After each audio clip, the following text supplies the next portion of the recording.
The HOA president used a drone to spy on my wife. I smashed it with a pool skimmer. The letter felt heavy in my hand, heavier than a single sheet of paper had any right to be. It wasn't the weight of the cardstock or the pretentiousness of the embossed Oak Creek Estates seal at the top. It was the weight of impossibility. I stood at the end of my driveway, the humid heat of a Florida afternoon pressing against my shirt, staring at the fine print that was currently costing me $200. Violation: unauthorized landscaping debris behind the HVAC unit. Section 4, Paragraph B. Fine, $100. Violation: non-compliant pool towel, blue, draped over patio furniture. Section 9, Paragraph C. Fine, $100. I read it again. Then a third time. My blood started to heat up, matching the temperature of the asphalt beneath my feet. I walked around the side of my house to the gate. It was a 6-foot privacy fence, solid cedar, stained dark walnut. I had built it myself 2 years ago specifically to keep prying eyes out. I unlocked the padlock, a heavy-duty master lock that only I had the key to, and stepped into the backyard. I walked to the HVAC unit. It sits in a narrow alleyway between the side of the house and the fence. There is maybe 3 feet of clearance. To see behind it, you have to be standing physically inside my yard, squeezed against the siding. I looked down. There, hidden in the shadows, was a small pile of dead leaves. Maybe a handful. Then I walked to the pool deck. My wife's blue towel was draped over the back of a chaise lounge. I looked at the fence. It was 6 feet tall. I am 6'2". Even if I stood on my tiptoes on the other side, I couldn't see the pool deck. And the HVAC unit? That was physically impossible to see from the street, from the neighbor's yard, or even from the roof. Unless someone was inside my perimeter. I felt a cold prickle of violation crawl up my spine. This wasn't just a fine. This was a breach. Someone had been in my yard. Someone had unlocked my gate, squeezed behind my air conditioner, and taken notes. I marched back through the house, grabbed my keys, and drove the 3 blocks to the HOA president's house. Richard. Richard was the kind of man who wore polo shirts tucked into khaki shorts with a braided leather belt. He measured grass height with a ruler. He had once fined a family because their child's chalk drawing on the driveway stayed there for more than 24 hours. I hammered on his door. It took him a minute. When he opened it, he was holding a glass of iced tea, looking smug and unbothered. "Roger," he nodded. "I assume you got the notice. Prompt payment avoids late fees. How did you see it?" I asked. My voice was low, trembling with the effort to not reach across the threshold and rattle him. "Excuse me." "The leaves," I said, stepping closer. "Behind my AC unit." "How did you see them, Richard?" "The fence is locked. The gate is padlocked. Unless you hopped the fence, you couldn't see that debris." Richard took a sip of his tea. He smiled. It was a tight, bureaucratic smile. "We have our methods, Roger. The Architectural Control Committee conducts thorough inspections. Your methods involve trespassing." I snapped. "If I find out you or one of your minions hopped my fence, I'm filing charges." Richard laughed. It was a dry, dismissive sound. "Don't be dramatic. Nobody entered your property. We only observe from public areas or areas where we have a legal easement. Maybe you should focus less on conspiracy theories and more on maintaining your home values." "It is physically impossible to see that from a public area," I hissed. "Maybe you have gaps in your fence," he shrugged. "Fix those, or I'll fine you for that too. Now, get off my porch. It's dinner time."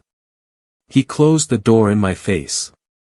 I stood there, staring at the wood grain, my heart hammering against my ribs. He was lying. I knew he was lying. But I couldn't prove it. I drove home, the anger simmering in my gut like a pot left on the boil. I spent the next 3 days paranoid. I checked the fence for gaps. I checked the dirt for footprints. Nothing. Then came Saturday. It was a perfect day. The sky was a brilliant, aching blue. My wife, Sarah, was lounging on the pool float, reading a book. I was skimming the leaves out of the deep end, enjoying the rhythmic swish-swish of the net in the water. It was quiet. Peaceful. And then I heard it. At first, I thought it was a mosquito. A high-pitched, annoying whine near my ear. I swatted at the air. Bzzzzzzzzzzzzzzz. It got louder. It wasn't organic. It was mechanical. It sounded like a weed whacker running in the distance, but sharper. I looked up. "What is that?" Sarah asked, lowering her book and shading her eyes against the sun. I scanned the sky. Then I saw it. Hovering directly above my pool, maybe 15 feet in the air, was a black spider-like shape. It was steady, fighting the slight breeze with a robotic precision. A drone. It was a DJI Mavic. High-end. 4K camera. And it wasn't just passing through. It was stationary. And the gimbal, the little camera eye underneath the chassis, was pointed directly down. It was pointed at Sarah. I stared at the black plastic insect hovering over my family. It drifted lower. It dropped to maybe 10 feet above the water, the camera lens adjusting, focusing. I felt a wave of violation so intense it almost knocked the wind out of me. This wasn't about leaves. This wasn't about towels. This was voyeurism. "Roger," Sarah whispered, pulling her towel up to cover herself. Is that filming us?" "Get inside," I said. My voice was calm. Terrifyingly calm. "What?" "Go inside, Sarah. Now." She scrambled off the float and ran for the sliding glass door. The drone turned. It rotated on its axis, following her movement. It watched her run into the house. That was it. That was the line. I gripped the aluminum pole of the pool skimmer. It was a heavy-duty commercial-grade net, extended to its full 12-foot length. I didn't yell. I didn't wave my arms to scare it off. I treated it like a pest. I stepped onto the edge of the coping. The drone was hovering over the deep end, confident in its altitude. I waited. The drone dipped slightly, correcting for a gust of wind. I swung. I put my entire body weight into the motion, swinging the pole like a baseball bat. The aluminum whistled through the air. The pilot must have seen me move through the camera feed because the drone jerked upward, the motors whining in a high-pitched scream of acceleration. Too late. The heavy plastic rim of the skimmer net connected with the front rotors. Crack. It was a satisfying, sickening crunch of plastic and carbon fiber. One of the propeller arms sheared off completely. The drone spun violently, losing its gyroscopic stability. It tumbled out of the air, a chaotic ball of spinning blades and blinking LEDs. Splash. It hit the water. It didn't float. It sank like a stone, the lights flickering and dying as the chlorine water flooded the battery compartment. I stood there, breathing heavy, watching the ripples spread out from the impact site. "Bullseye," I whispered. I fished it out with the net. It was heavy with water. I dumped it onto the concrete deck. It sat there, dripping, a dead piece of spycraft. Then, I heard the scream. "Hey! Hey you!" It came from the street. Or the cul-de-sac behind my fence. I walked to the side gate. I unlocked it. Richard was standing in the middle of the street, holding a white controller with a tablet attached to it. His face was a mask of purple rage. He was shaking. "You smashed it!" Richard shrieked, pointing the controller at me like a weapon. "I saw you. I have it on the feed." You destroyed my property. I stepped out onto the driveway. You were flying a drone in my backyard, Richard. You were filming my wife. I was conducting an inspection, he yelled, marching up the driveway. I am the president of the HOA. I have the right to verify compliance. That drone cost me $1,200. You are paying for it. Inspection. I laughed. It was a dark, dangerous laugh. You were 10 feet off the ground. You were tracking my wife as she ran inside. That's not an inspection. That's stalking. It's airspace. Richard spat, stepping into my personal space. You don't own the air, Roger. The FAA controls the air. I was in public airspace. You committed a felony. Destruction of property. Get off my driveway, I said. Give me my drone, he demanded, reaching for his phone. I'm calling the police. I'm having you arrested. Please do, I said. Call them. Call them right now. Because I have the SD card. And I'm very interested to see what else is on it. Richard froze. The color drained from his face so fast it looked like a special effect. He lowered the phone. You opened it? Not yet, I said. I'm going to let the police open it. Give it to me, he lunged. I stepped back. Touch me, Richard, and I'll add assault to the list. He stopped. He looked at the house. He looked at me. He looked at the wet drone sitting on my porch. I'll sue you, he whispered. I'll put a lien on your house. I'll bury you in fines. You have no idea who you're messing with. I'm messing with a peeping Tom, I said. And I think the cops are going to be very interested in your methods. I pulled out my phone and dialed 911. Police emergency. I have a trespasser on my property, I said, locking eyes with Richard. And I have evidence of illegal surveillance and voyeurism. The suspect is the HOA president. Richard turned and ran. He actually ran back to his house, his sandals slapping against the pavement. I went inside. I grabbed the drone. I pulled the battery. I found the small slot on the side and clicked the microSD card out. It was dry. The slot had a rubber seal. I put the card in my pocket. 20 minutes later, a cruiser rolled up. Officer Miller. I knew him from the gym. Good guy. No nonsense. Roger, Miller nodded, getting out of the car. Dispatch said something about a drone. Yeah, I handed him the soggy carcass of the Mavic. Neighbor was flying this inside my fence line. Hovering over my pool. My wife was sunbathing. He followed her when she tried to hide. Miller looked at the drone. Who was flying it? Richard. The HOA guy across the street. Miller sighed. The guy who measures the grass. The very same. Did he admit to it? He came screaming up my driveway demanding I pay for it. Said he was doing an inspection. Miller shook his head. Okay. Is there footage? I have the card, I handed him the tiny chip. It should be on there. Unless the water got it. Miller took the card. I have an adapter in the car. Let's take a look. We walked to the cruiser. He plugged the card into his Toughbook laptop. A folder opened. DCIM. There were hundreds of files.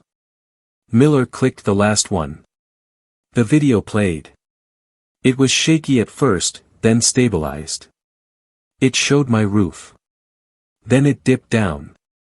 It showed my backyard. It showed Sarah on the float. The quality was crystal clear. You could read the title of her book. Then the camera jerked as I swung the net. The feed cut to black. Okay, Miller muttered. That's low. That's below the tree line. That's definitely an expectation of privacy issue. Then he clicked the previous file. It wasn't my house. It was the Johnsons' house next door. Their 2 teenage daughters were in the backyard doing homework. The drone hovered outside their window for 5 minutes. Miller's jaw tightened. He clicked another file. Mrs. Higgins, the widow down the street. The drone was hovering over her bathroom skylight. Jesus, Miller whispered. This wasn't an inspection. This was a collection. How many files are there? I asked. Hundreds, Miller scrolled. Dates going back months. Roger, this guy isn't looking for weeds. He's looking for everything. Miller slammed the laptop shut. Stay here. He walked to his radio. Dispatch, I need a detective. And a warrant. I have evidence of serial voyeurism and unlawful surveillance. Suspect is at 404 Oak Lane. He turned back to me. Did he say anything else? He said he follows FAA rules, I said. Miller laughed. It was a grim sound. He broke about 10 of them. Unregistered flight. Flight over people. Flight beyond line of sight. But the voyeurism? That's a felony. I watched from my driveway as 2 more cruisers arrived. They went to Richard's door. He didn't answer. They knocked harder. Police. Open up.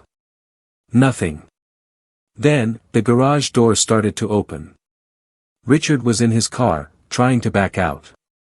Officer Miller blocked the driveway with his cruiser. Richard slammed on the brakes. They pulled him out of the car. He was screaming about his rights. He was screaming about the bylaws. I am the president, he yelled as they cuffed him. I have the authority to inspect the grounds. You have the right to remain silent, Miller said, shoving him into the back seat. They confiscated his computer. They confiscated his phone. They found 3 more drones in his garage. The fallout was nuclear. The news picked it up. HOA president arrested for drone peeping Tom ring. The neighbors were horrified. The Johnsons filed a lawsuit immediately. Mrs. Higgins fainted when she found out. But the best part? The sweetest, most ironic twist. I went to the HOA meeting the next week. It was an emergency session to remove Richard from the board. The vice president, a nice lady named Carol, was reading through the bylaws to find the clause for removal. Here it is, she said, adjusting her glasses. Section 12, paragraph D. She read it aloud. Board members are strictly prohibited from conducting independent surveillance of residents without written consent or a court order. Any use of recording devices, including cameras or audio equipment, to monitor private property is grounds for immediate termination and legal action. Richard had written that bylaw 3 years ago. He wrote it because he was paranoid that we were recording him when he did his grass measurements. He had violated his own rulebook. The fines? They were all voided. The new board waived every single citation Richard had issued in the last year.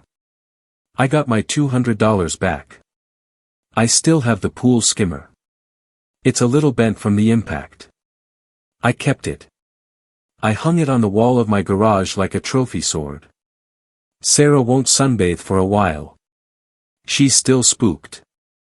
We planted some tall bamboo along the fence line, just in case.